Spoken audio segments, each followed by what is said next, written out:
हे कृष्ण करुणा सिंधु दीनबंधुर्जगत्पते गोपेश गोपिकान्त राधाकान्त नमोऽस्तुते।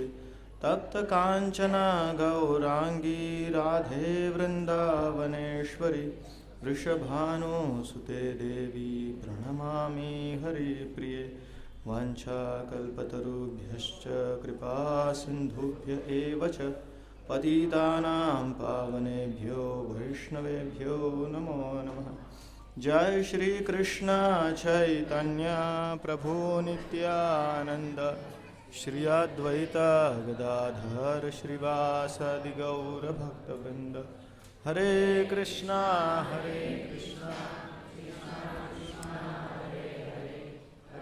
राम राम राम हरे हरे। हरे कृष्णा कृष्ण कृष्ण हरे हरे, हरे राम राम राम हरे हरे, हरे कृष्णा।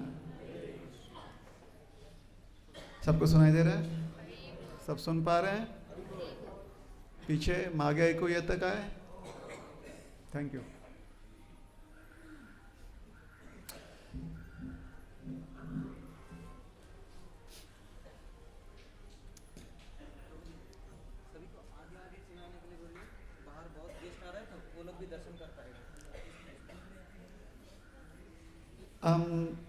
कुछ भक्त जो हैं बाहर, अगर आप लोग एक दो हमारे डिवोटीज एंट्री पर अगर रुके रहें ताकि बाकी लोगों को दर्शन करने के लिए सुविधा हो जाए, एक रास्ता दे दें।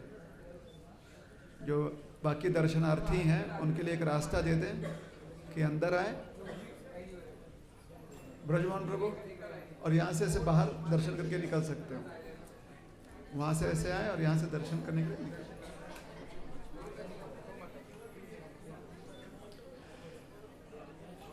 हरे कृष्णा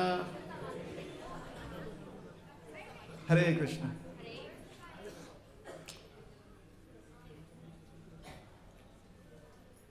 श्री नित्यानंद प्रभु की जय। तो आज ऐसा हो रहा है कि हम आप सबको ठीक से देख नहीं पा रहे हैं। जितना संभव है उतने भक्तों तक हमारी दृष्टि जा रही है, अन्यथा हमें वो आनंद शायद ना मिले जब कथा के कारण किसी को हम बड़े आसानी से निद्रावस्था में देख लेते हैं,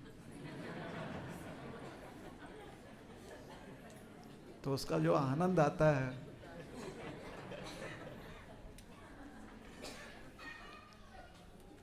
तो आप लोग एक काम कीजिएगा, अगर आपको कथा में अच्छे से नींद आ रही है तो हाथ ऊपर कर दीजिएगा, हमें पता चल जाएगा फिर। ठीक है?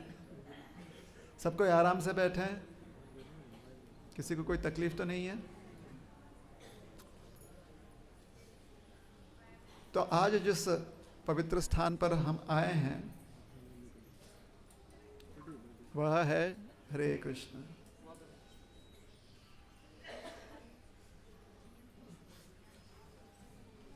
हरे कृष्णा कृष्ण कृष्ण हरे हरे, हरे राम राम राम हरे।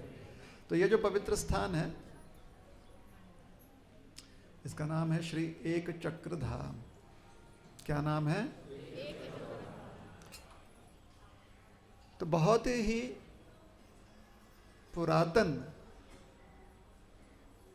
धर्मस्थली है।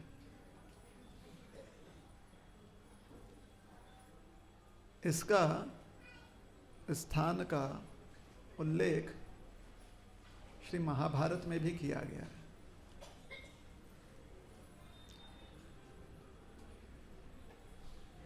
ऐसे कि आज से 5000 वर्ष पूर्व जब हस्तिनापुर पर कुरुवंश का साम्राज्य था,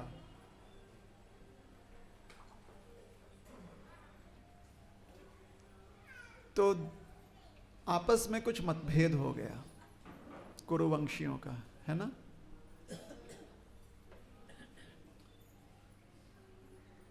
एक तरफ थे कौरव, एक तरफ थे पांडव।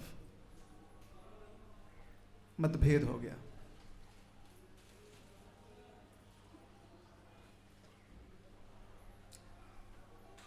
इस मतभेद में भगवान कृष्ण को पांडवों के पक्ष में रहना पड़ा। किंतु दाऊ जी महाराज जो हैं हमारे बलराम जी, उन्होंने क्या किया, तीर्थ यात्रा पर निकल गए। इसलिए घर में कभी भी कलह होता है तो दो रास्ते हैं, या तो किसी का पक्ष लो या फिर तीर्थ यात्रा पर निकल जाओ। आपको क्या लगता है, क्या करना योग्य है? हाँ, हम लोग कौन सा धर्म युद्ध करने वाले हैं? तो अगर कोई कलह होए तो तीर्थ यात्रा पर निकल जाइए। अगर चलकर नहीं जा सकते, पैरों पर नहीं जा सकते, तो मन में तीर्थ यात्रा पर चले जाइए, है ना? फिर घर वाले यही बोलेंगे, तुम्हें काहीच बोलत नाही, काय झालं तरी तुम्ही गप्प बसता।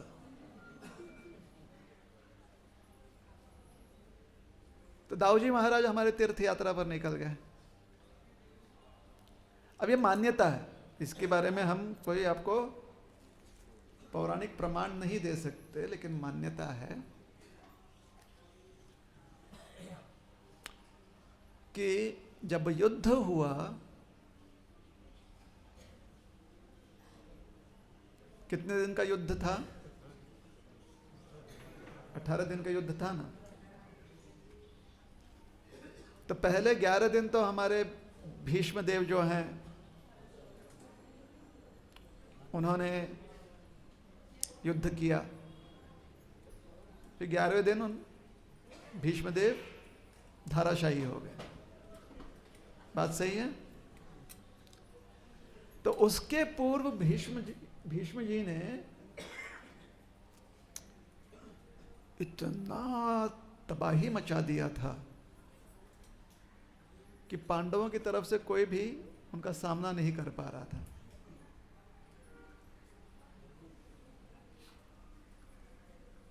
जब कोई गुरु, जब कोई शिक्षक, जब कोई माता पिता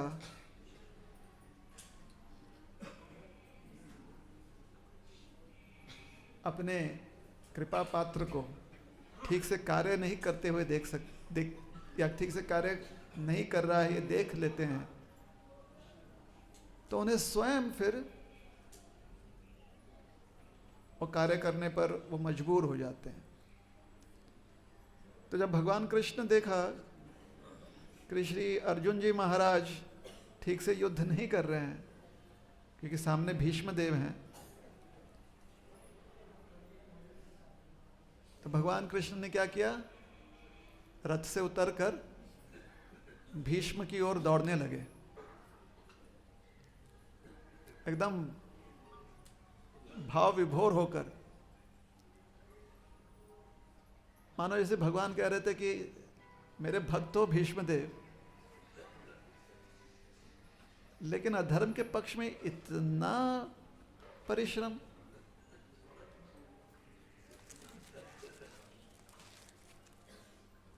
तो कभी कभी भगवान जब देखते हैं कि उनके भक्त बहुत गलत राह पर चल देते हैं ना, और रुक नहीं रहे, तो भगवान को ही फिर कार्यस्थ होना पड़ता है, भगवान को स्वयं हस्तक्षेप करना पड़ता है। तो यहां पर वैसे ही हुआ। अब दौड़ तो लिए प्रभु, जब दौड़े तो सर पर जो भी मुकुट उकुट जो था उनके,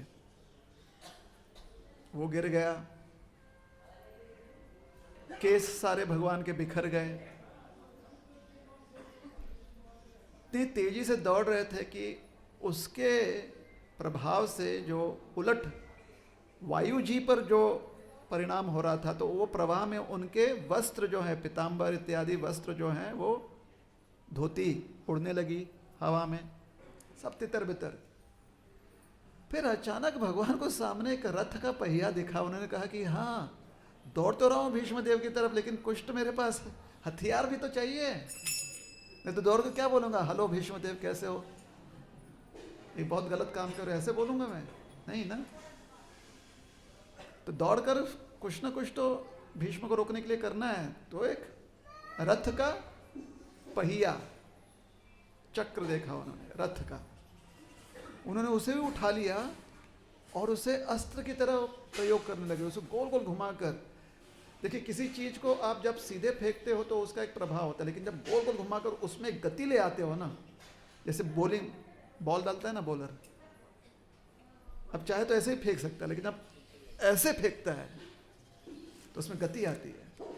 तो भगवान ने ऐसे उस चक्र को घुमाया और भीष्मदेव ने जो चक्र देखा तो भीष्मदेव ने कहा, हाँ ये अच्छी बात है। यहां पर भगवान के भक्त वत्सलता का प्रदर्शन हो रहा है। भक्त की रक्षा करने के लिए भगवान अपने वचन को निम्न मानते, गौण मानते, सेकेंडरी, तुच्छ मानते। तब तक अर्जुन जी दौड़कर आए पीछे, रथ उठाया था ना भगवान ने, तो उस समय थोड़ा सा भगवान रुक गए, नहीं तो अर्जुन जी कैसे पकड़ पाते, नहीं पकड़ पाते। तो रथ उठाने के लिए जब उठे और रथ उठा लिया अपने हाथों में, तो अर्जुन पीछे से दौड़कर आए और उनके चरण पकड़ लिए अर्जुन जी ने, बोले प्रभु क्षमा कर दीजिए, क्षमा कर दीजिए, आप अपना वचन मत तोड़िए। तो भगवान ने अर्जुन से कहा, प्रॉमिस, वचन देते हो? तो बच्चे लोग क्या बोलते हैं, प्रॉमिस ऐसे किए, तो भगवान ने भी ऐसे किया शायद, बोले सच्ची मुच्ची प्रॉमिस, सच्ची, ऐसा कुछ नहीं किया। वचन देते हो? बोले हाँ। अब इस चक्र को उठा ले तो क्या करें? तो उस चक्र को रणभूमि से ही भगवान ने दूर फेंक दिया, क्योंकि घूम रहा है ना चक्र का, चक्र में गति आ गई, तो क्या करना चाहिए उसका, तो दूर फेंक दिया।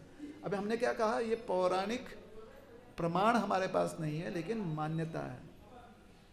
वो एक चक्र जो है घूमते हुए आया और जहां पर घिरा, क्या था वो? एक चक्र था। जहां पर आकर गिरा वो क्या हो गया? एक चक्र ग्राम। अब और एक कथा है महाभारत में, जहां पर कहा गया है कि वनवास के समय, अब वनवास युद्ध के पहले होता है बाद में? युद्ध के पहले ही होगा ना, बाद में कैसे वनवास होगा? युद्ध के बाद तो जीत गए थे ना। तो वनवास के समय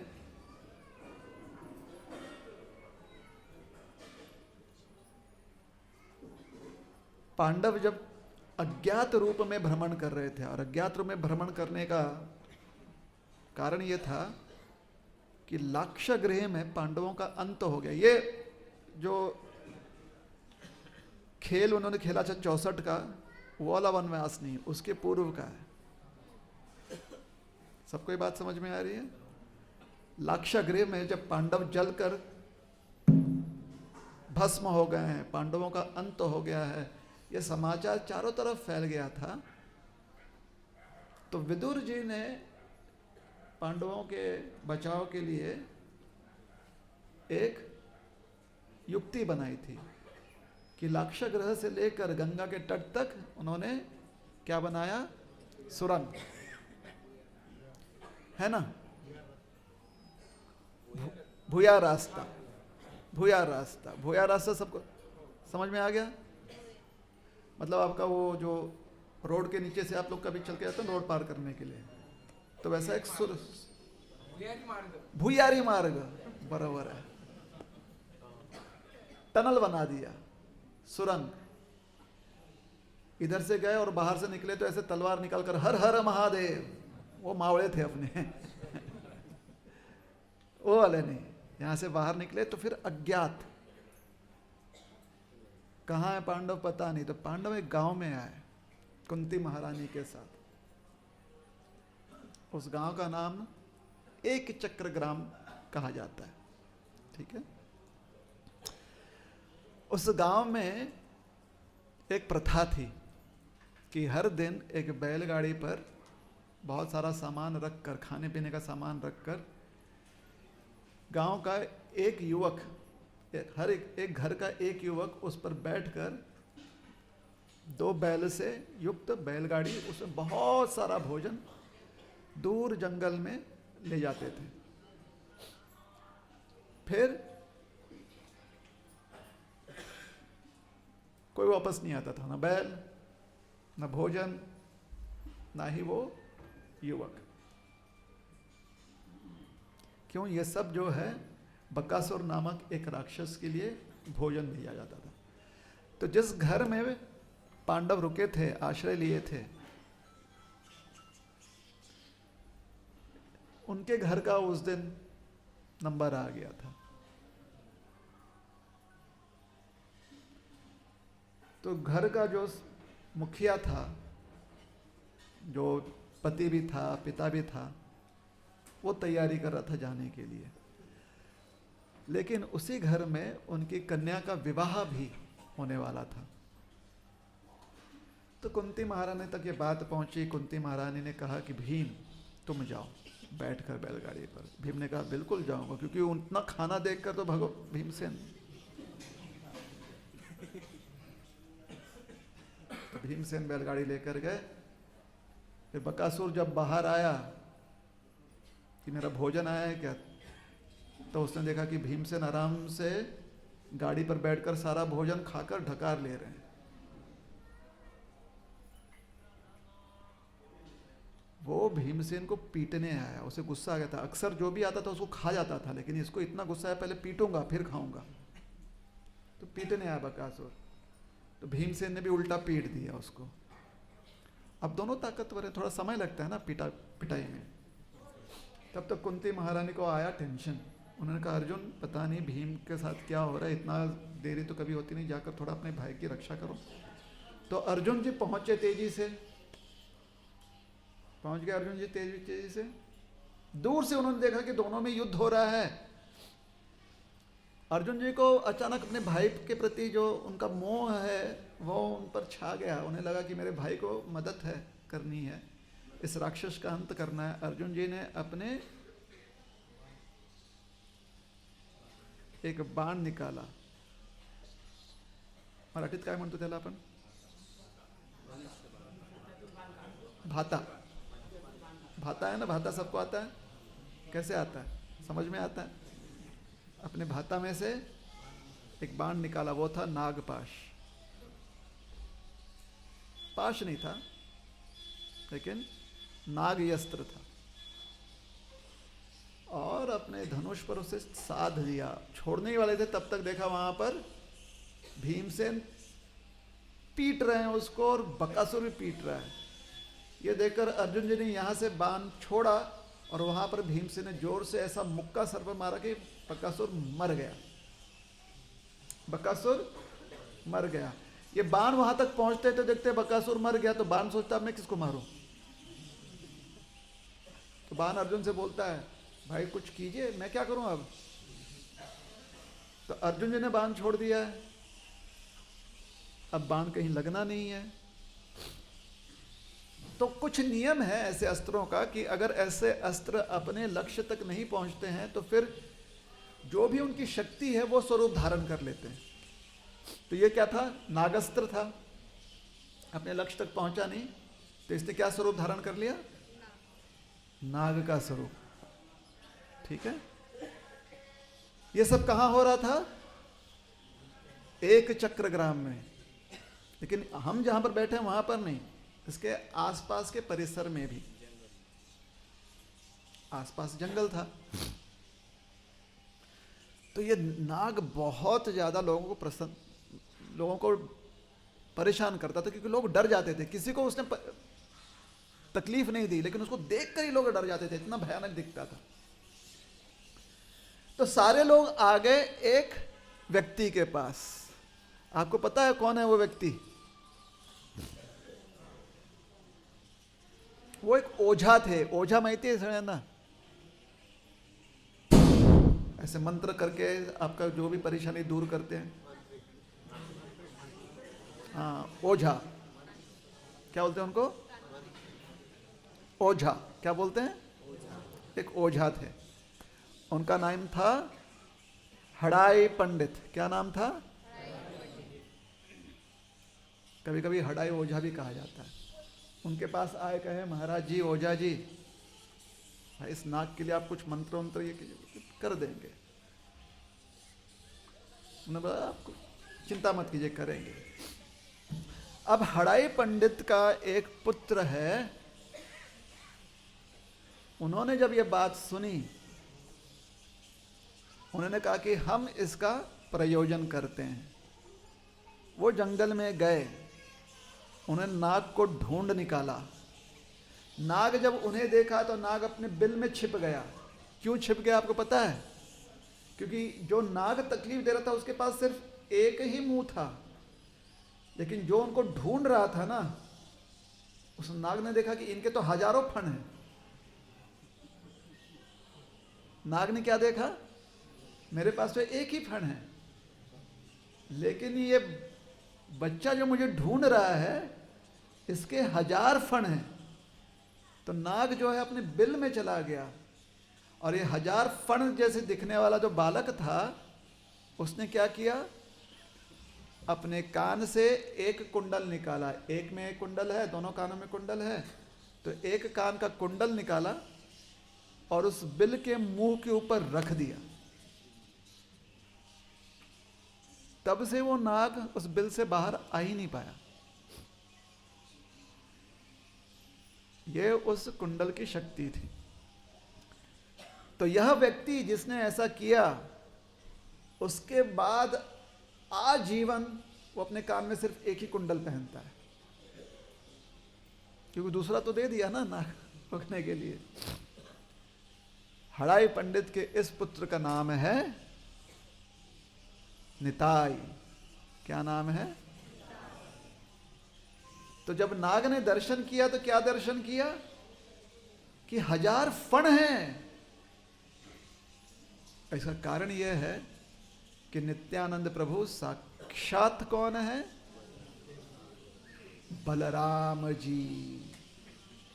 और बलराम जी जब भगवान की सेवा करने के लिए विस्तार हो जाते हैं, विस्तारित,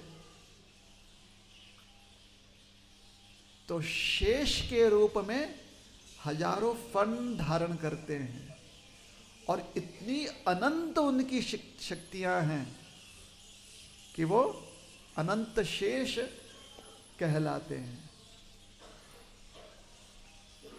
तो बलराम होइलो निताई। बलराम जी जो है वो क्या है? नित्यानंद प्रभु। बलराम जी क्या है? नित्यानंद प्रभु। तो आपको कैसा लगा ये एंट्री? कैसा लगा बलराम जी का? एकदम धांसू एंट्री था ना? हाँ या नहीं? सही बताइए। अब आते हैं हम बलराम जी का आविर्भाव कैसे हुआ। कृष्ण लीला में बलराम जी के पिता हैं वसुदेव जी, और बलराम जी की माता हैं रोहिणी देवी, है ना? और श्री रामायण में वही बलराम जी लक्ष्मण जी हैं। लक्ष्मण जी के पिता हैं दशरथ जी महाराज, और उनकी माँ है सुमित्रा देवी। बात सही है गलत है?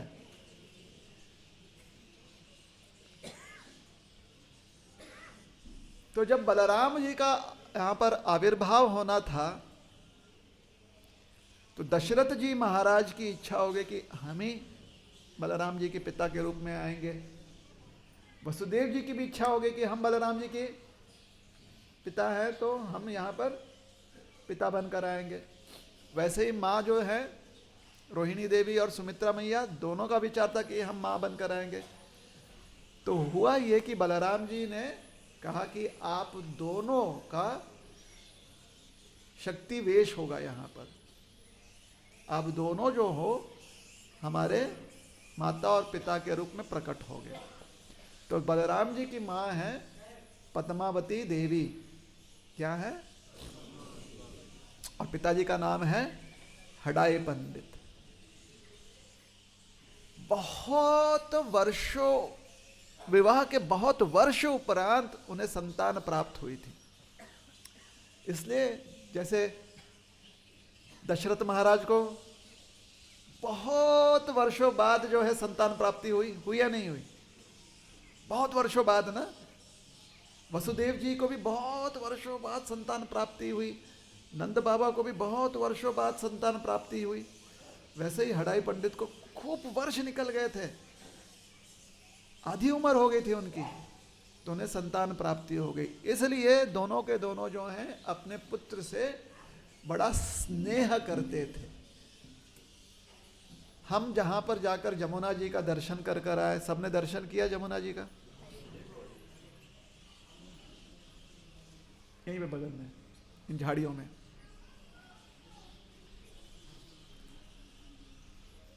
तो जमुना मैया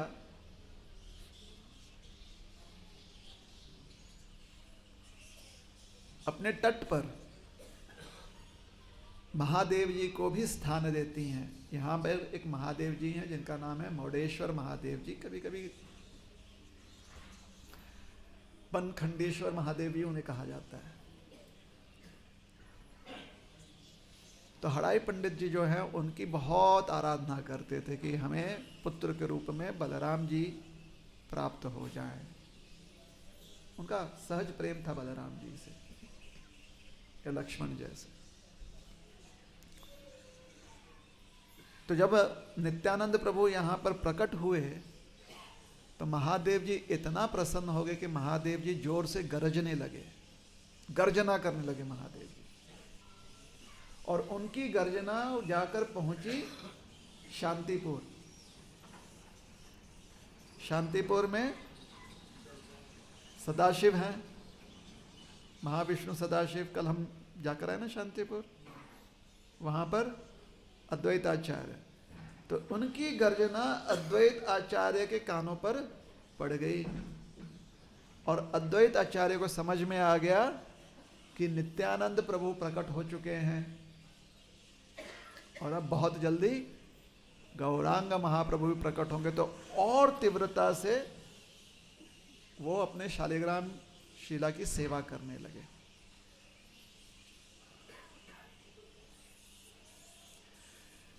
बचपन से नित्यानंद प्रभु जो हैं उनको आसक्ति थी पौराणिक कथाओं में। कौन सी कथाओं में? पौराणिक। जैसे उनके हम उम्र के उनके बहुत सारे मित्र होते हैं, बहुत सारे मित्र थे, तो उनको इकट्ठा कर कर एक आध दिन उन्हें कमरे में ले जाते थे और कमरे में दरवाजा खिड़की सब बंद कर देते थे और फिर एक बच्चा से कहते थे चलो ये चादर ओढ़ लो, तुम हो देवकी। दूसरे से कहते थे तुम यहां पर बैठो, हाथ में जो है रस्सी बांध लो, तुम हो वसुदेव। और खुद बन जाते थे कृष्ण, बोलते थे अब मेरा जन्म हो रहा है। और किसी एक को बनाते थे कंस, फिर उसको बोलते थे आकर डराओ देवकी और वसुदेव को। वो आकर डराता था। फिर वो देवकी से बोलते थे प्रार्थना करो, वसुदेव जी से बोलते थे देवकी की रक्षा करो, तो वो ऐसा करते थे। और बाकी और जितने भी बच्चे थे उनसे कहते थे तुम सब देवता हो। अब देवकी जो है गर्भस्थ है, तुम लोग प्रार्थना करो। तो सारे बच्चे प्रार्थना करने लगते थे, हे कृष्ण, हे करुणा सिंधु। अब बाहर से माता पिता आकर खटखटाते थे, बेटा क्या चल रहा है अंदर? तो अंदर तो सब कोई मग्न है, कोई प्रार्थना कर रहा है, कोई देवकी मैया जो है उसकी रक्षा कर रहा है, कोई कंस बनकर डांट रहा है, किसी को कुछ सुनाई नहीं देती बात। तो दरवाजा खोलकर जब देखते तो देखकर स्तब्ध रह जाते कि हमारे बच्चे ये नाटक कहां से सीख कर रहे हैं। इतना सुंदर रूप से उसे व्यक्त करते कि बड़े पूरी तरह से मुग्ध रह जाते। फिर किसी दिन नित्यानंद प्रभु सारे बच्चों को लेकर चले जाते खेतों में और सबसे कहते एक एक रस हाथ में काठी उठा लो। सब काठी उठा लेते। तो चलो हम लोग इस वन में जाएंगे। वन होता नहीं, छोटा सा बगीचा होता। वहां पर जाकर एक वृक्ष को जोर से पकड़कर हिलाने लगते। वो वृक्ष क्या होता? ताल वृक्ष। तब तक कुछ बच्चों को कहते तुम लोग सब जो हो गधे हो। क्या हो? गधे, गाढ़ो। जब मैं ऐसे वृक्ष हिलाऊंगा तुम लोग दौड़ते हुए आना। और तुम में से एक खास गधा है, आम खास। क्यों? तुमने आकर सीधा मुझ पर आक्रमण करना है कि मेरी हिम्मत कैसे हुई इस वृक्ष को हिलाने की और इस पे से फल गिराने की। तो ऐसा ही हुआ। वृक्ष हिलाने लगे। कुछ गधे, मतलब बच्चे गधे जो थे, वो दौड़ते हुए आए और एक उसमें से बच्चा सीधा आकर नित्यानंद प्रभु को पकड़कर दबोचने लगा। नित्यानंद प्रभु ने उसको उल्टा पकड़ा पैरों से, ऐसे उल्टा कर और घुमाने लगा। बोला अरे क्या कर रहे हो, मुझे नीचे उतारो, नीचे उतारो। बोले नहीं, तू धेनु का सुर है। उसने कहा प्रभु मैं नीचे उतरता हूं, मैं आपके हाथ में लकड़ी का एक इतना बड़ा टुकड़ा देता हूं, उसको धेनु का सुर बनाकर जो करना है करो। तो धेनु का सुर को हाथ में उठाकर गोल गोल घुमाकर फेंक दिया एक वृक्ष पर। उस वृक्ष से भी सारे फल नीचे गिर गए। ये सारे फल क्या थे? ताल फल थे। और इस प्रकार से उन्होंने कहा ये वन जो है ताल वन है। फिर एक बार इसी जमुना नदी में सारे बच्चों को ले गए और कहा तुम लोग सब तट पे रुको। एक बच्चे से कहा तू टोकरी उठा ले और इस पार से उस पार जा। और उसके अंदर दूसरे बच्चे को रख दिया। बोला इसको गिराना मत, नीचे पानी है।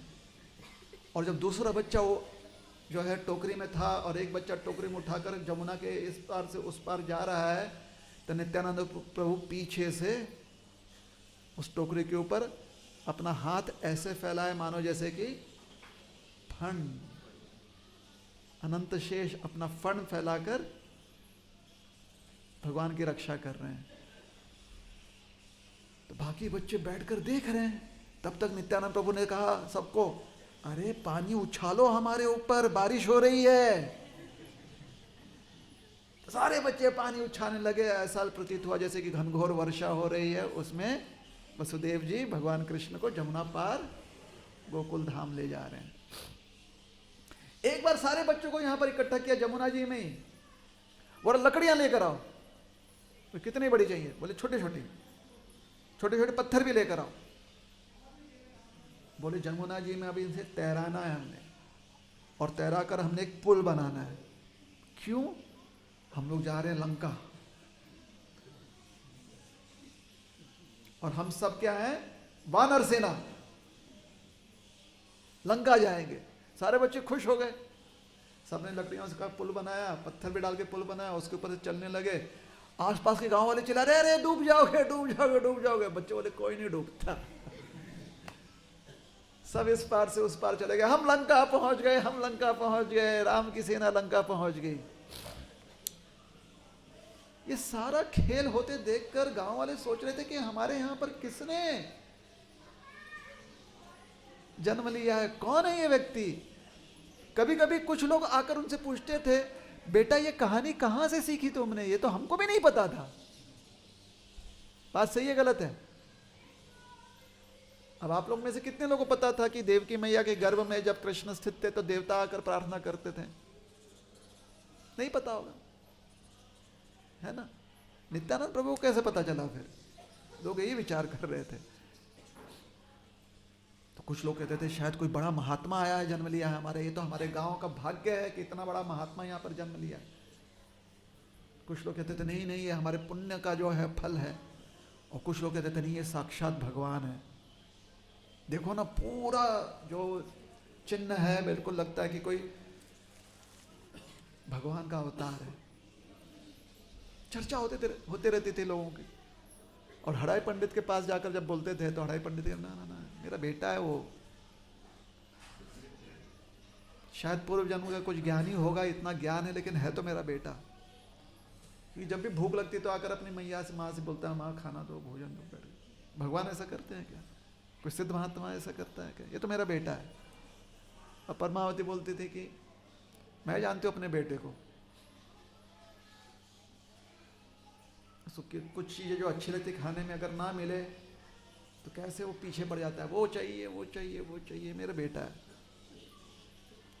एक दिन ऐसे ही खेल खेल में नित्यानंद प्रभु ने सबसे कहा कि आप सब हो वानर सेना, ये है सुग्रीव, ये है ऋक्षराज, जामवंत, ये है नल, ये है नील, ये है अंगद, ये है हनुमान, और मैं हूं लक्ष्मण। और सामने बताया कुछ बच्चों को, तुम हो रावण, तुम हो मेघनाद, तुम बाकी त्रिशीर तो मर गया था, अन्य और नाम दे दिए थे कि तुम सब जो हो रावण की सेना वाले हो। और सबको अच्छे से समझा दिया था सबने क्या क्या करना है। तो युद्ध हो गई दोनों गुट के बीच में। रावण उस समय अपने महल में बैठकर कहता, मेघनाद जाओ बेटा। मेघनाद सबको पता है कौन है? हाँ, रावण का पुत्र है, बात सही है। और इंद्रजीत सबको पता है कौन है? कौन है? रावण का पुत्र। अच्छा, दोनों एक ही है, चलिए दोनों एक ही है। मेघनाद जाओ, रावण ने कहा। तो मेघनाद अपनी सेना लेकर, इंद्रजीत अपनी सेना लेकर वहां पर आया। और जैसे नित्यानंद प्रभु ने समझाया था उस प्रकार से उसने सीधे लक्ष्मण पर वार किया। लक्ष्मण कौन है? नित्यानंद प्रभु। एक घास का ऐसा तिनका पत्ते जैसे था सूखा हुआ, उसको लेकर कहा, मैं वार कर रहा हूं लक्ष्मण, रोक सको तो रोको। लक्ष्मण ने कहा, करो वार। उसने जब उसे फेंका, सीधे जाकर नित्यानंद प्रभु के छाती पर वो लग गया। नित्यानंद प्रभु धाराशय धड़ाम करके नीचे गिर गए। बच्चों ने ताली बजाना शुरू किया, अरे वाह वाह वाह वाह वाह, कितना अच्छा हुआ, कितना अच्छा हुआ। लेकिन नित्यानंद प्रभु ऐसे ही निताई पड़ा हुआ है नीचे। फिर बच्चों ने कहा, ए निताई उठो ना, ए निताई आगे क्या करना है, ए निताई उठ। उठे ही नहीं, कोई हलचल नहीं। बच्चों को लग गया डर, कुछ तो गड़बड़ है। बच्चों ने बुलाया बड़ों को, चिल्ला चिल्ला कर, अरे आओ देखो निताई को कुछ हो गया, नित्यानंद को कुछ हो गया, आइए आइए। सब गांव के काफी लोग आ गए, हड़ाई पंडित भी आए। क्या हुआ निताई, क्या हुआ? उन्हें अपने बच्चे का सर जो है अपने गोद में रखकर कहा, बेटा उठ जा। पानी लेकर छिड़का चेहरे पर। सिर्फ मूर्छा ही नहीं थी, श्वास भी नहीं चल रहे थे। तो धीरे धीरे लोगों को लगने लगा कि अब तो ये गया। सब रोने लगे, बच्चे रोने लगे, बड़े रोने लगे। तब तक पद्मावती जी तक भी समाचार पहुंच गई, वो भी दौड़े दौड़े आए, मेरा बेटा मेरा बेटा। सब रोने लगे। तो उनके बीच एक गुरुजी थे, तो संत जैसे व्यक्ति थे, दान धर्म करने वाले व्यक्ति। उन्होंने जब ये सारा दृश्य देखा, उन्होंने पूछा, क्या हुआ? नित्यानंद प्रभु ऐसे क्यों पड़े हुए हैं? तो एक बच्चे ने कहा, मुझे पता नहीं, मैं कहा था ऐसे फेंको, मैंने फेंक दिया, उसके बाद लग गया, वो गिर गया, उसके बाद मुझे नहीं पता, मैंने किया। ऐसे बेचारा रोने लगा, मैंने नहीं किया, मुझे तो नहीं पता। नित्यानंद उठो ना नित्यानंद। बाकी बच्चे रोने लगे, नहीं हमको नहीं पता, हमने नहीं देखा, ये तो खेल रहा था, इसने कहा, इसी ने कहा फेंको। उसने फेंक दिया। हमको नित्यानंद वापस चाहिए। पापा नित्यानंद, पापा नहीं, बाबूजी।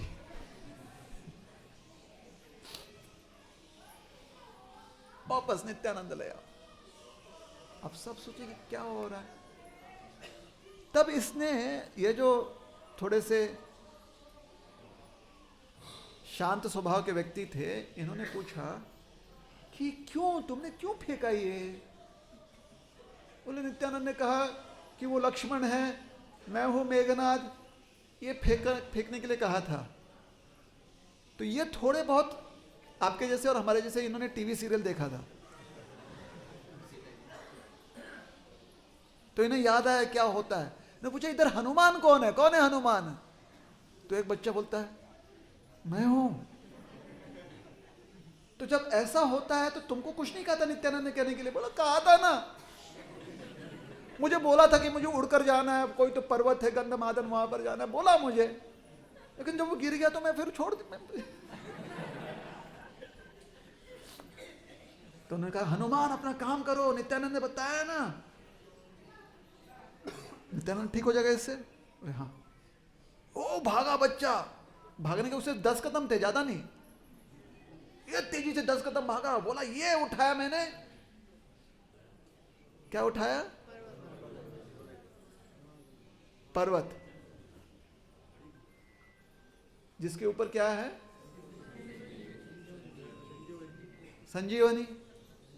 लेकिन संजीवनी थी नहीं ना उसके ऊपर, तो उसने 4-5 जैसे लकड़ी लगा दी। बोला हाँ अब मैं उड़ रहा हूं। हाँ। संजीवनी पर्वत, द्रोणगिरी कुछ लोग कहते हैं, कुछ लोग उसे गंधमादन का एक शिखर कहते हैं, जो भी हो, उठाकर लेकर आए। उठाकर लेकर आए, उसका लो लो मैं ले आया, लेकिन नित्यानंद अभी भी गिरा हुआ है। मेरे को लगा उड़ जाएगा, ये आपने झूठ बोला। झूठ क्यों बोला? नित्यानंद तभी भी बड़े हुए हैं। तो उस महात्मा ने पूछा यहां पर सुषेण कौन है? कोई कुछ बोले नहीं। अरे सुषेण कौन है? कोई नहीं बोले। अरे वो रावण का वैद्य सुषेण कौन है? हाँ मैं हूं। दूसरे बच्चे ने कहा मैं हूं, क्योंकि वो भी पूरी तरह से नित्यानंद जी जो है बेहोश गिर गया, तो वो भी भूल गया था कि वो सुषेण है। मैं हूं। तो तुमको क्या बोला था नित्यानंद, क्या करना है? हाँ वो हनुमान जब लेकर आएंगे ना वो पर्वत, तो उसमें से मुझे संजीवनी ढूंढनी है, तो करो। उसने फिर एक लकड़ी उठाया, फिर अपने हाथ में रखा, बोला, उन्होंने कहा था ऐसे ऐसे करना, उस बूटी में से रस निकालना। रस तो है नहीं इसमें, तो पानी की कुछ बूंद डालकर कहा ये लो रस तैयार हो गया संजीवनी का। सुषेण ने लिया उसको थोड़ा सा और नित्यानंद प्रभु के नासिकाओं के नीचे रखा। जय श्री राम करके नित्यानंद प्रभु खड़े हो गए। वो खड़े हो गए, बाकी लोग गिर गए नीचे। अरे ये कौन बच्चा है? इसे कैसे पता चलता है कि ये लीलाओं में कितना रस है, कितना भाव है? और इसके साथ रहते रहते हमें भी नहीं ज्ञात था कि हमें भी ऐसी भावनाएं जो हैं जागृत हो सकती हैं। ये बच्चा है कौन? तब तक नित्यानंद प्रभु ने कहा चलो आक्रमण करना है। अरे लोगों ने कहा हो गया आज के दिन, आज के लिए हमारे हृदय ने जितने बार शोक के समुद्र में जितने बार गोताखोरी की है ना, गोताखोरी आज के लिए काफी है। इसके बाद आज नहीं, अब अगले दिन तुम लोग करना। तो आप लोगों में से बहुत लोग वो कर रहे थे ना वहां पर दर्शन, जमुना जी के बगल में काय दर्शन, गौर निताय थे, कृष्ण बलराम थे। तो मान्यता यह है कि वहीं पर वो लीला घटी थी, ऐसे मान्यता है। और वहीं पर वो शक्तशील नाम का जो अस्त्र था वो नित्यानंद प्रभु को लगा तो खाली पत्ते का एक टुकड़ा या थोड़ा सा घास का एक तिनका लगा था, लेकिन पूरी तरह से लीला में भगवान इस प्रकार से अपनी चेतना अंदर डाल दिए थे कि साक्षात मूर्छित हो गए थे भगवान नित्यानंद। तो पद्मावती जी ने जब देखा कि उनका बच्चा ठीक ठाक हो गया तो उन्होंने बोला चलो चलो इसका अभी हमें नज़र उतारना है, इसके ऊपर कोई बुरी नज़र नहीं लगनी चाहिए, कोई अपशकुन नहीं होना चाहिए, इसको मीठा खिलाओ, घर ले आओ। इतना उनको पुचकारने लगे, प्रेम करने लगे। नित्यानंद प्रभु ने कहा यही तो चाहता हूँ मैं। घर में अच्छे से सुलाया। फिर दूसरे दिन फिर से नित्यानंद प्रभु निकल गए बाहर खेलने के लिए। ऐसे ही यहाँ पर समय बीतता गया। लोगों का प्रेम, लोग भूल जाते थे कि उनके भी बच्चे हैं। लोग अपने अपने बच्चों के बारे में भूल जाते थे। उन्हें लगता था कि हमारे बच्चे तो नित्यानंद के मित्र हैं। अपने बच्चों का ध्यान इसलिए रखते थे क्योंकि उन्हें लगता था कि ये नित्यानंद के सखा हैं। उनसे कोई पूछता था, अच्छा आपके घर में बच्चे हैं? हाँ है ना। क्या नाम है? नित्यानंद सखा। अच्छा, बस एक ही बच्चा है ना? 4 हैं। नाम क्या है? नित्यानंद सखा 1, नित्यानंद सखा 2, नित्यानंद सखा 3, नित्यानंद सखा 4। बच्चों का नाम, उनको ध्यान नित्यानंद प्रभु के नाम के संबंध में ही रहता था। लोग भूल गए थे कि वो कौन है। उन्हें लगता था कि हम नित्यानंद के ही माँ बाप हैं। और इसलिए पूरा गांव जो है हमेशा अपना सारा प्रेम नित्यानंद प्रभु पर ही न्यौछावर करता था। और हमारे नित्यानंद प्रभु क्या करते थे पता है? कभी कभी अपने मित्रों से कहते चलो। बोले कहाँ? अभी रास्ते में आते समय हमने क्या देखा था? बहुत सारे गौठान देखे थे। बहुत सारे गौठान देखे, नहीं देखे? आ रहे थे रोड से चलते हुए तो यहाँ पर किस चीज की कमी नहीं होती थी? दूध, दही, मक्खन, घी। तो अपने मित्रों को बोलते थे आज हम किसी के घर में जाते हैं। बोले क्यों? जाते हैं, ठीक है चलो जाते हैं। तो उसके घर में जाते थे और वहां पर जाकर मटकी फोड़ते थे। मटकी नहीं होता तो बोलते थे मटकी ढूंढो। फिर मटकी ढूंढते थे, उसके अंदर माखन रखते थे, उसको फोड़ते थे, फिर माखन खाते थे, दूसरों को भी माखन खिलाते थे। बोलते अब भागो यहां से। जब भागते थे तो घर वाले देखते थे कि भाग रहे, बोलते कहां भाग रहे हो? तो भाग जाते थे वो। तो उनके मित्र पूछते थे नित्यानंद, निताई तुम ये मटकी फोड़ते हो, फिर माखन हमसे माखन खाते हो, हमें भी खवाते हो और फिर भाग जाते हो, ऐसा लगता है कि हम चोरी कर रहे हैं। तो उन्होंने कहा कि बिल्कुल हम चोरी कर रहे हैं ना। क्यों? क्योंकि ये माखन चोरी लीला है। अब ये बात जिनके घर में होती थी उन्हें नहीं समझ में आता था वो कि क्यों कर रहे हैं, क्योंकि सब कुछ तो वैसे भी देने के लिए तैयार है। लेकिन अगर इसको चोरी करने का ही मन है तो उसके बाद बहुत लोग अपने घर में मटकी में माखन रखकर छोड़ देते थे कि ये कब आएगा, चोरी करेगा और भागेगा। और कभी कभी वो चोरी करके भाग जाता था, उन्हें पता नहीं चलता था कि ये चोरी करके भाग गया। उन्हें लगता था कि अभी तक आया नहीं, कब आएगा कब आएगा। अंदर सब ठीक जाकर देखते तो चोरी हो गया और ये चोरी करके भाग गया, लेकिन इसको भागते हुए तो हमने नहीं देखा ना। तो सबको एक हड़ाई पंडित के घर पे आते तो बोलते ओ पद्मावती, अरे सुन तेरा बेटा कितना बड़ा चोर है। आकर मैया से कंप्लेन करते थे। मैया बोलती थी ना ऐसा तो है ही नहीं। और नित्यानंद ऐसे खड़े रहते थे, मैया तो सही है, मैं ऐसा कर सकता हूं क्या?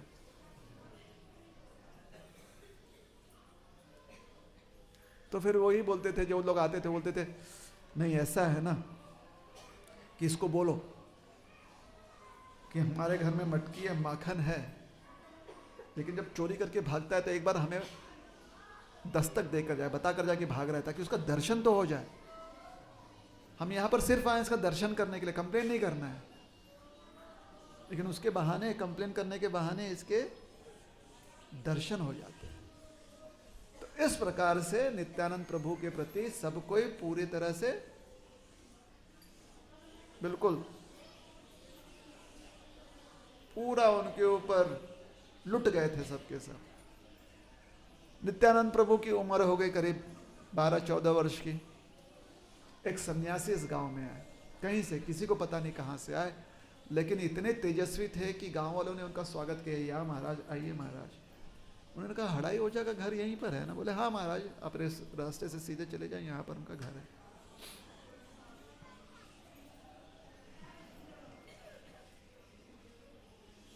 उनके घर पहुंचे। हड़ाई पंडित ने उनका स्वागत किया, मेरे घर सन्यासी देवता आए हैं, आइए महाराज बैठिए। उन्होंने कहा हड़ाई ओझा आप जानते हो आप कितने भाग्यशाली हो? उन्होंने कहा बहुत भाग्यशाली हो महाराज। बताओ क्यों भाग्यशाली हो? आपके जैसे संत महात्मा हमारे घर में आए, ये तो हमारा भाग्य है। बोले धर्त, इसको पता भी नहीं कि इसके घर में कौन है, कौन अवतरित हुआ है।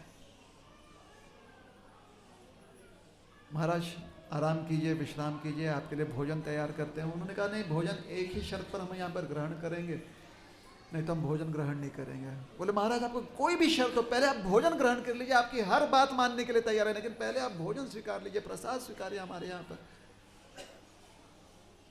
आपकी सारी बात मान लेंगे। बोले आप हमें वचन देते हो?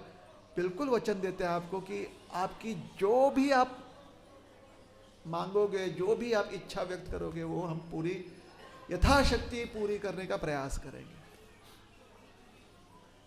प्रसाद उसाद खाया, फिर उन्होंने कहा महाराज लेट हो गया, अंधेरा हो गया, यहीं पर विश्राम कर लीजिए। ठीक है विश्राम कर लेते हैं, लेकिन कहाँ से विश्राम करें?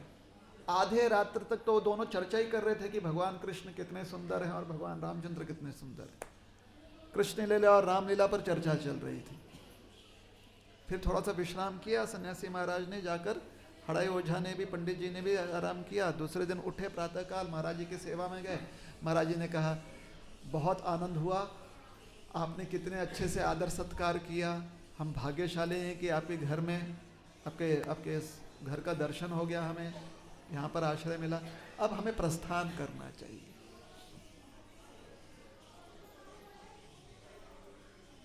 बोले ठीक है महाराज,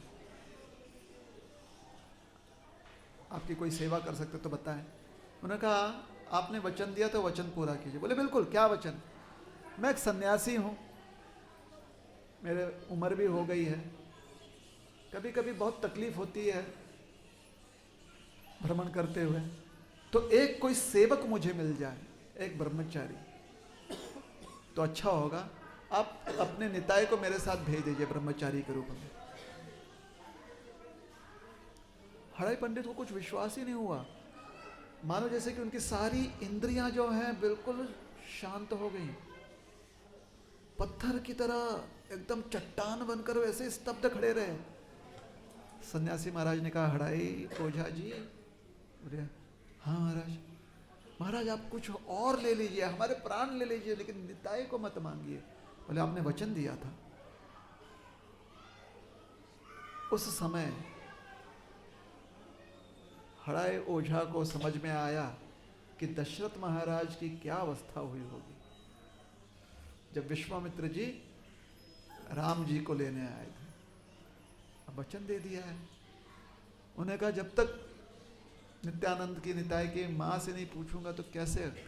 महाराज थोड़ा सा माँ से पूछ। बोले बिल्कुल जाइए, पूछ लीजिए अपने धर्म पत्नी से। तो भीतर कमरे में आए, तब तक पद्मावती जी सब कुछ सुन ली थी।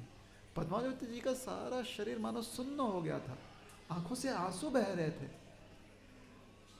हड़ाई पंडित ने कहा पद्मावती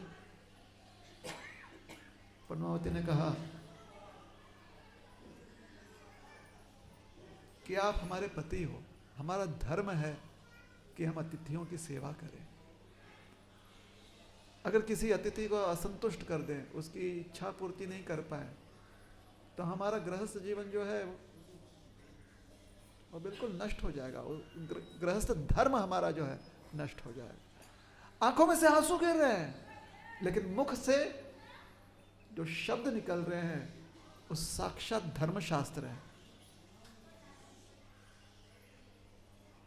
आप निताई को दे दीजिए उन्हें। अब पद्मावती जी को भी समझ में नहीं आ रहा है कि जो बोल रही है वो बोल रही है कि कोई और बुलवा रहा है उनसे। जैसे कि जो शब्द बोल रही हैं और जो उनकी भावना है, दोनों में अंतर है। मन में निताई को गले से लगाई हुई हैं, हृदय में निताई को पूरी तरह से चिपका लेगी, कोई से लेकर ना जाए, लेकिन शब्द निकल रहे हैं कि आप दे दीजिए। और उस समय जैसे यशोदा मैया को अनुभव हुआ था, कृष्ण को जब ले जाया जा रहा था और कौशल्या माई ने जिस प्रकार से प्रभु रामचंद्र जी को विदा किया, वैसे ही पद्मावती जी ने अपने लाडले को हड़ाई पंडित से कह दिया कि उन्हें आप दान कर दें, सन्यासी महाराज। यहां पर नित्यानंद प्रभु बड़े प्रसन्न हैं। उन्हें इतना आनंद हो रहा है कि अब किसी प्रकार से मैं यहां से बाहर निकलूंगा और अपने भाई से मैं मिलूंगा। उनका भाई कौन है? नित्यानंद प्रभु का भाई कौन है?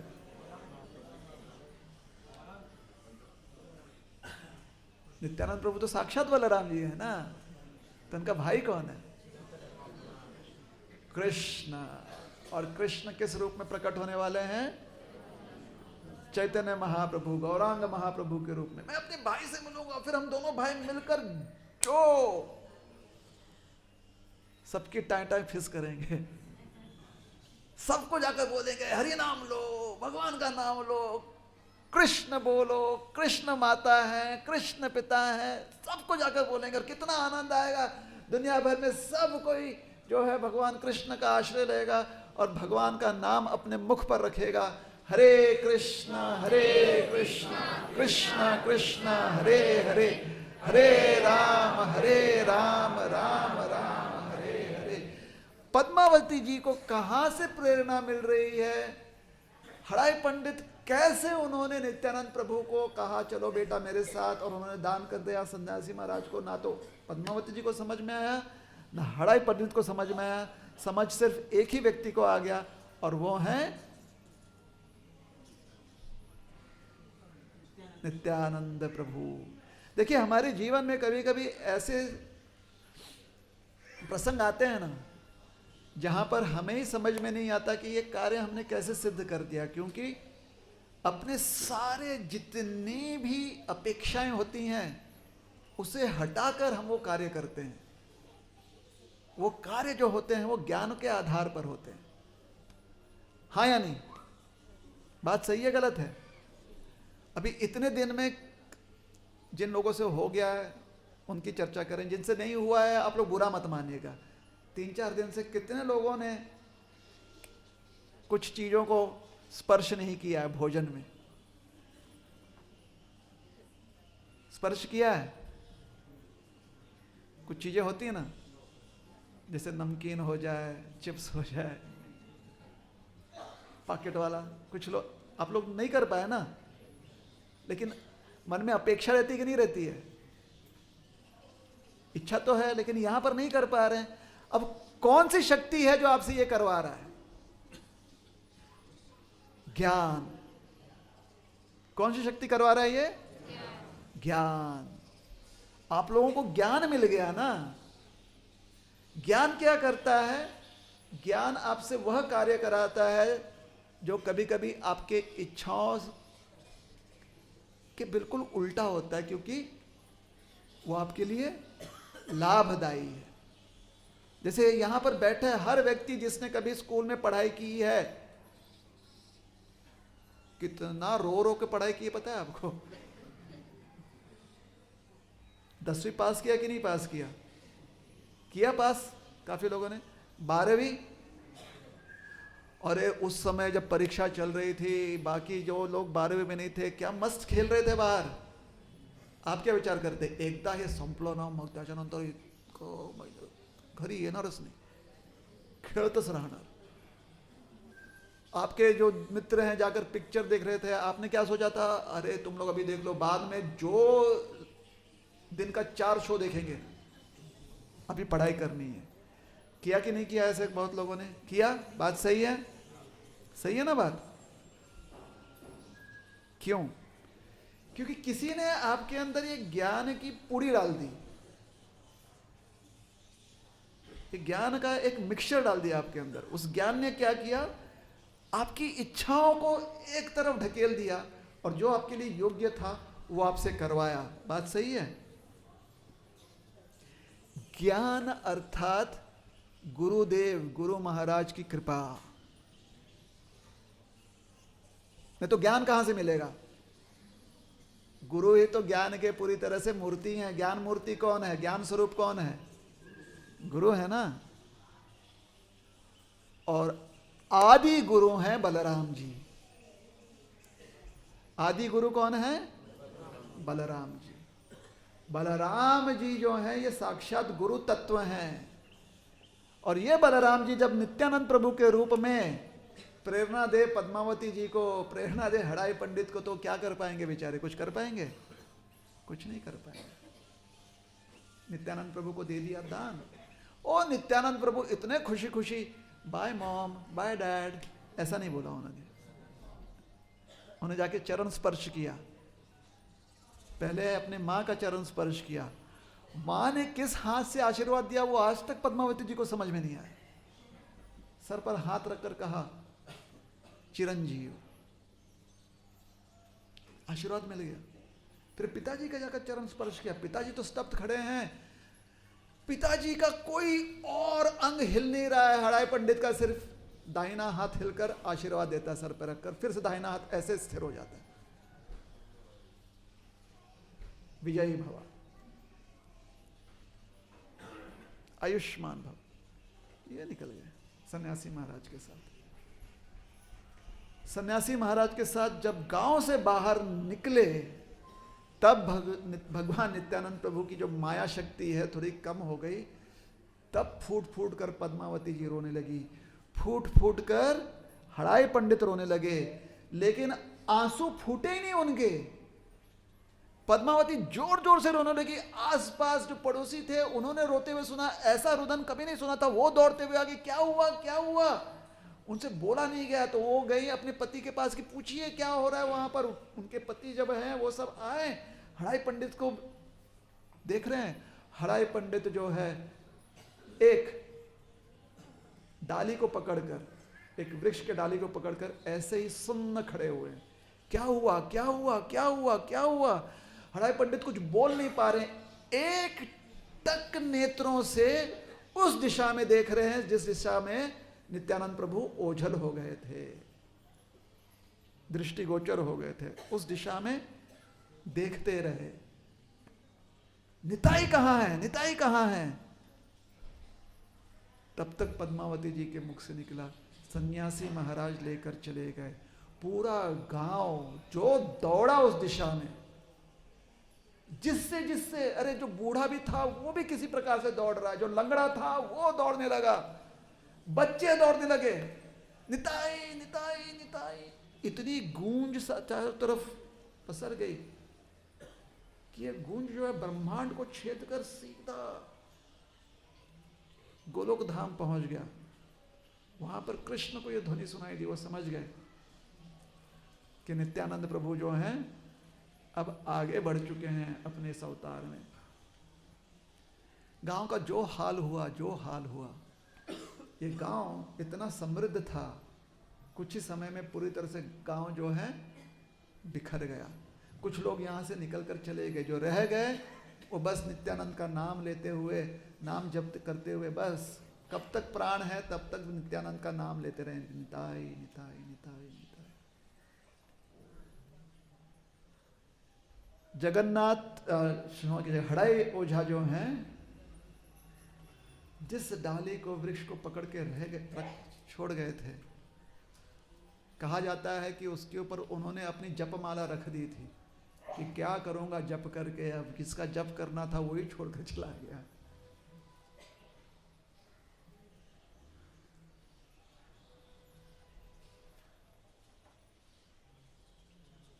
आज भी वो वृक्ष वहां पर है, उसे माला तला कहते हैं। कहा जाता है कि बाद में चैतन्य महाप्रभु भी आए थे, नित्यानंद प्रभु के यहाँ पर जो लीला स्थली थी उसका दर्शन कर रहे थे, और अपने गले की माला निकाल कर भी उन्होंने उस वृक्ष पर डाल दिए थे, इसलिए उसे माला तला कहते हैं। तो जिस प्रकार से ब्रजवासी पूरी तरह से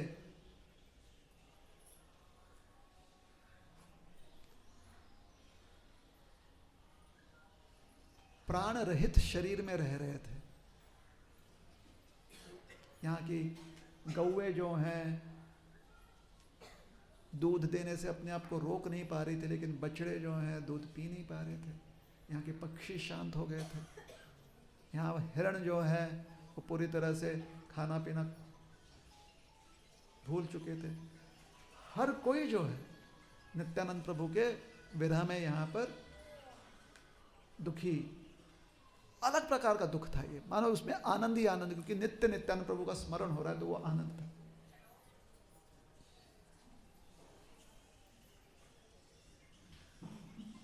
नित्यानंद प्रभु फिर वापस इस गांव नहीं आए जब तक कि वो चैतन्य महाप्रभु से नहीं मिले।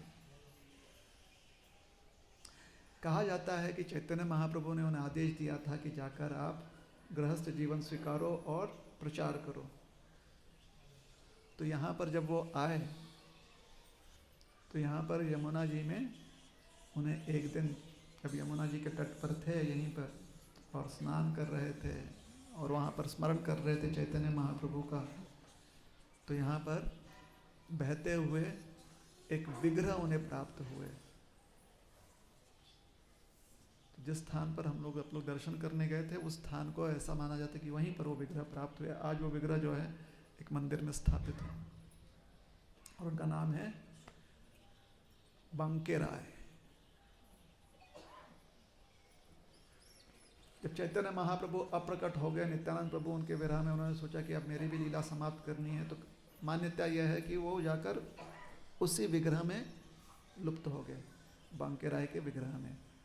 कहा जाता है कि एक बार हड़ाई ओझा की बहुत इच्छा थी कि जगन्नाथ जी की दर्शन पुरी में जाकर करें, हड़ाई ओझा जी की। तो नित्यानंद प्रभु ने जगन्नाथ जी से प्रार्थना की कि आप यहाँ पर प्रकट हो जाएं। तो ऐसे मान्यता है कि जगन्नाथ बलदेव सुभद्रमैया यहाँ पर नित्यानंद प्रभु की इच्छा पूरी करने के लिए प्रकट हो गए, तो वो भी मंदिर का दर्शन प्राप्त हो जाएगा। जहाँ पर पांडव रह रहे थे वो स्थान भी यहाँ पर है, पांडव तला, वो भी आप दर्शन करेंगे। बचपन में नित्यानंद प्रभु को बहुत अच्छा लगता था दही चिड़ा खाना। क्या खाना? दही चिड़ा। यहाँ पर उसे चिड़ा दही कहते हैं। पोहे आणि दही, त्याच्यामध्ये साखर घालायचं, इसको कहते हैं चिड़ा दही। तो यहाँ पर हमारे गौड़ क्षेत्र में, गौड़ देश में, बंगाल, उड़ीसा इत्यादि उत्सव भी मनाया जाता है जिसे कहते हैं चिड़ा दही उत्सव। नित्यानंद प्रभु स्वयं चिड़ा दही तैयार करते थे और जहां पर ये उत्सव मनाया जाता था वहां पर घुटने के बल बैठकर हाथ में चिड़ा दही लेकर खाया करते थे। कि घुटने को जहानू भी कहा जाता है, घुटने को हंतु भी कहा जाता है। जिस स्थान पर यह उत्सव होता था वहाँ एक सरोवर के किनारे सारे लोग उत्सव करते थे, गांव के लोग। तो उस स्थान का नाम, क्योंकि वहाँ पर नित्यानंद प्रभु घुटने के ऊपर बैठकर चिड़ा दही का महोत्सव मनाते थे, एक घुटना नीचे रखकर हाथ में ऐसे चिड़ा दही का पात्र लेकर उसे तैयार करते थे। तो स्थान का नाम है हंतु गधा।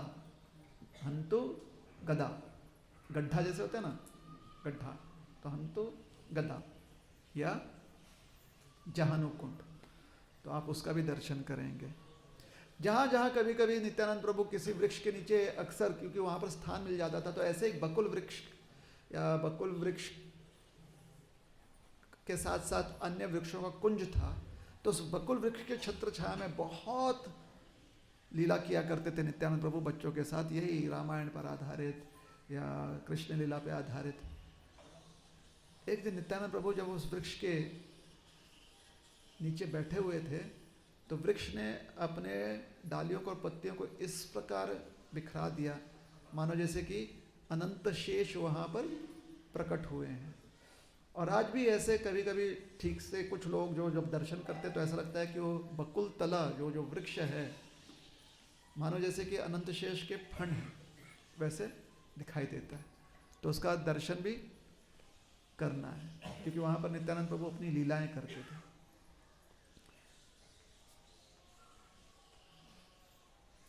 फिर जन्म उपरांत जो क्या उसे कहते हैं, नाड़ी को क्या कहते हैं लाठी में, वो जो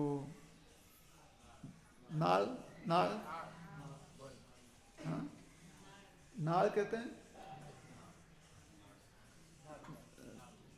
जन्म नली जो होती है नाल है ना, हाँ नारी, नारी या नाड़ी भी कहते हैं, नाड़ी, ठीक है, जन्म नाड़ी, जन्म नाड़, हाँ मराठी में हम लोग नाड़ कहते हैं यहाँ पर।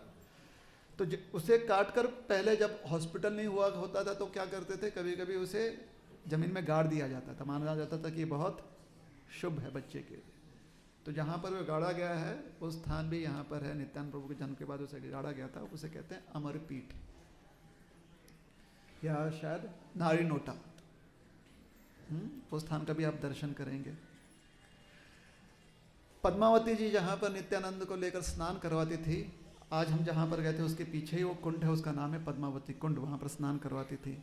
और जहाँ पर नित्यानंद प्रभु को अक्सर जिसका जल पीते थे, या आज भी जहाँ से सेवा के लिए, नित्यानंद प्रभु की सेवा के लिए जन्म स्थान पर जहाँ से जल लिया जाता है उसे कहते हैं निताई कुंड। अगर आप वहाँ पर गए दर्शन किए हैं तो निताई कुंड है। तो ये सारे यहाँ की लीलाएं हैं। नित्यानंद प्रभु ये साक्षात बलराम हैं। बलराम जी हमें शक्ति देते हैं, बुद्धि की शक्ति देते हैं, ज्ञान की शक्ति देते हैं, और इन दोनों के सहयोग से हम आसान से आसान कार्य भी कर लेते हैं और कठिन से कठिन कार्य को भी सुलभ बना लेते हैं, अगर बुद्धि और ज्ञान साथ में प्रयोग हो। तो नित्यानंद प्रभु से हम यही प्रार्थना कर सकते हैं यहाँ पर कि वो हमारे बुद्धि को इतना सक्षम करे और हमें इतना ज्ञान अर्जन करने की हमें भूख उत्पन्न करें, शास्त्र ज्ञान या लौकिक ज्ञान जो भी हो, कि भगवान कृष्ण के प्रति हमारी आस्था बनी रहे, और जो हरिनाम है, हरिनाम को हम पूरी तरह से हरिनाम के प्रति समर्पित हो जाएं आजीवन, संपूर्ण जीवन के लिए। तो ये विशेष स्थान है जहाँ पर ऐसी प्रार्थना की जा सकती है। और नित्यानंद प्रभु से यहाँ पर गुरु आश्रय भी प्राप्त कर सकते हैं कि नित्यानंद प्रभु अब आदि गुरु हैं, हमेशा आप जो है अपने शिष्य मंडली में हमें रखे रहें। शिष्य का कर्तव्य क्या होता है? सेवा करना, सिर्फ गुरु की सेवा नहीं करना, क्योंकि गुरु सिर्फ एक व्यक्ति नहीं होता है, गुरु एक सोच भी होता है। गुरु हमें समझाते हैं कि समाज में कैसा व्यवहार करना चाहिए।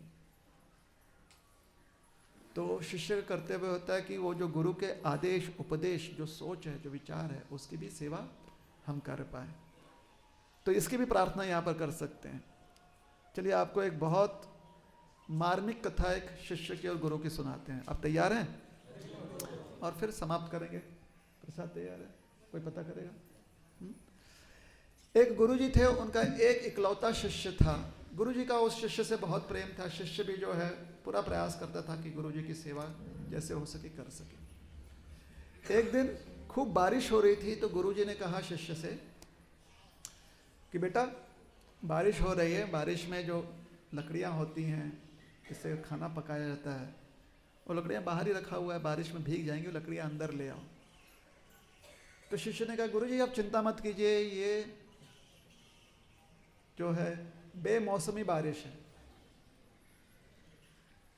लकड़ियाँ ज़्यादा भीगेंगी नहीं, वो सूखी रहेंगी, आप चिंता मत कीजिए। तो गुरुजी ने सोचा ठीक है ये ऐसा कह रहा है, लेकिन लकड़ियाँ ज़्यादा भीग गई तो हम कैसे चूल्हा जलाएंगे। तो गुरुजी खुद चूल्हा लेकर लकड़ियाँ अंदर लेकर आ गए। लकड़ियाँ अंदर लाने के बाद गुरुजी ने कहा कि चलो अब समय आ गया है भोग बनाने का, तो आकर कुछ सब्जी उब्जी काट लो ताकि हम भोजन बना सकें। तो लड़के ने कहा गुरुजी अभी तो बस अभी तो दिन जो है ढल गया है, इतनी जल्दी क्या बनाने की, थोड़ी देरी में बना लेते हैं। तो गुरुजी ने सोचा कि शायद आज जो है अभी करने की इच्छा नहीं है। गुरुजी ने सोचा देरी नहीं करेंगे, बारिश भी हो रही है, क्या पता मौसम कैसे बिगड़ जाए। तो गुरुजी ने सब्जी उब्जी काट कर भोजन पका दिया। जब गुरुजी भोजन पका रहे हैं तो उस समय उन्होंने कहा कि बेटा हमारी गाय भी बाहर बंधी हुई है, वो भी भीग जाएगी, उसे अंदर ले आओ। तो शिष्य ने कहा कि गुरुजी वो गाय जो है बुद्धिमान है, आपने उस गाय का देख रेख किया हुआ है, बहुत बुद्धिमान गाय, उसे लगेगा कि ज़्यादा भीग रही है तो खुद अंदर आ जाएगी। तो गुरुजी ने सोचा कि शायद शिष्य जो है नहीं कर पा रहे काम, तो गुरुजी गाय को अंदर ले अंदर बांध दी। तब तक भोजन पक चुका था। गुरुजी ने कहा गाय को बांधते हुए कि बेटा भोग लगा दो, शिष्य जो है भोग चढ़ा दो भगवान को। तो शिष्य ने कहा भगवान जो हैं भावग्राही हैं, अगर हमने भगवान से कह लिया आप भोग स्वीकार लो तो भगवान भोग अब ऐसे स्वीकार लेंगे। आपसे सुना कि भगवान भावग्राही। तो गुरुजी ने सोचा कि ठीक है, शिष्य जो है शायद भोग लगाने का अभी उसकी इच्छा नहीं है, हम ही भोग लगा देते। तो भोग लगा दिया। भोग लगाने के बाद गुरुजी ने कहा शिष्य भोग लग गया है, प्रसाद है यहाँ पर, आकर प्रसाद तो ग्रहण करो। बोला जी गुरुजी, बिल्कुल प्रसाद ग्रहण करते हैं। प्रसाद ग्रहण करने के लिए बैठ गए। तो गुरुजी ने सोचा कि बेटा मेरी सारी बातें जो पहले बताया था वो तो तुमने की नहीं, ये कैसे मान ली? बोले गुरुजी ऐसा है कि 4 काम जब आपने कर लिया तो कम से कम मैंने एक काम तो करना चाहिए ना। आप गाय ले आए, आप लकड़ियाँ ले आए, आपने भोजन पकाया, आपने भोग, 4 काम अगर जब गुरु करता है तो कम से कम एक काम शिष्य ने करना चाहिए कि नहीं करना चाहिए? करना चाहिए ना, हाँ या नहीं?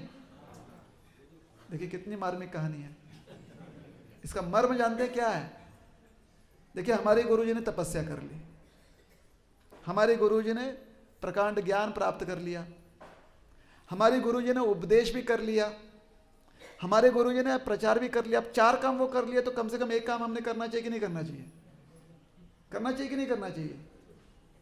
तो कम से कम नामस्मरण तो कर लें, हाँ या नहीं?